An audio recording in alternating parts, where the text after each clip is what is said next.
पाकिस्तान के बीच एक ऐसी गुप्त कूटनीति चल रही है जो करोड़ों लोगों की सुरक्षा से जुड़ी है। आज 1 जनवरी 2026 को दोनों देशों ने एक दूसरे को अपने परमाणु ठिकानों की सूची सौंपी है। लेकिन क्या आप जानते हैं कि भारी तनाव और ऑपरेशन सिंदूर जैसी सैन्य कार्रवाइयों के बावजूद ये परंपरा पिछले 35 सालों से क्यों नहीं टूटी? सबसे पहले इतिहास की बात करते हैं। यह आदान प्रदान agreement on the prohibition of attack against nuclear installation and facilities के तहत होता है।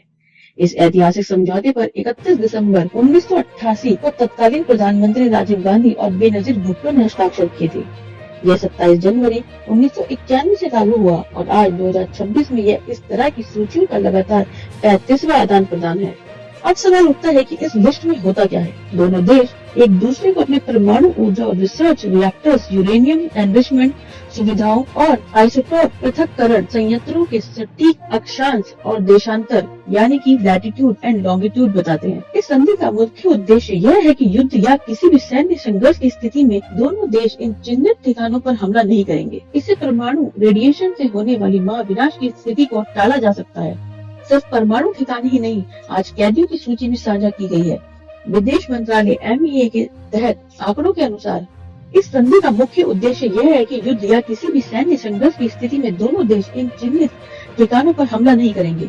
इससे परमाणु विकिरण यानी कि रेडिएशन से होने वाली महाविनाश की स्थिति को टाला जा सकता है। सिर्फ परमाणु ठिकाने ही नहीं, आज कैदियों की सूची भी साझा की गई है।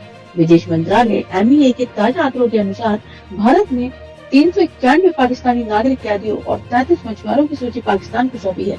पाकिस्तान ने अपनी जेलों में बंद 199 भारतीय मछुआरों और 98 अन्य नागरिकों की जानकारी दी है। भारत ने उन 167 मछुआरों की तुरंत रिहाई की मांग की है जिनकी सजा पूरी हो चुकी है, लेकिन वे अभी भी पाकिस्तान की जेलों में हैं। यह साल का आदान प्रदान इसलिए भी खास है क्योंकि पिछले साल मई 2025 में ऑपरेशन सिंदूर के बाद दोनों देशों के बीच सैन्य तनाव चरम पर था। इसके बावजूद कूटनीतिक चैनलों ने काम करना बंद नहीं किया। कल ही ढाका में पूर्व बांग्लादेशी PM के अंतिम संस्कार के दौरान S जयशंकर और पाकिस्तानी नेशनल असेंबली के स्पीकर के बीच हुई संक्षिप्त मुलाकात में इस प्रक्रिया के लिए जमीन तैयार की थी। ये सूचियां कभी सार्वजनिक नहीं की जाती, लेकिन इनका आदान प्रदान यह संदेश देता है कि युद्ध के कगार पर खड़े होने के बावजूद दोनों परमाणु शक्तियां जिम्मेदार व्यवहार दिखाने की कोशिश कर रही हैं। यह डेटा भारत की संप्रभुता और क्षेत्रीय शांति के लिए सबसे बड़ी ढाल है। चलिए रुक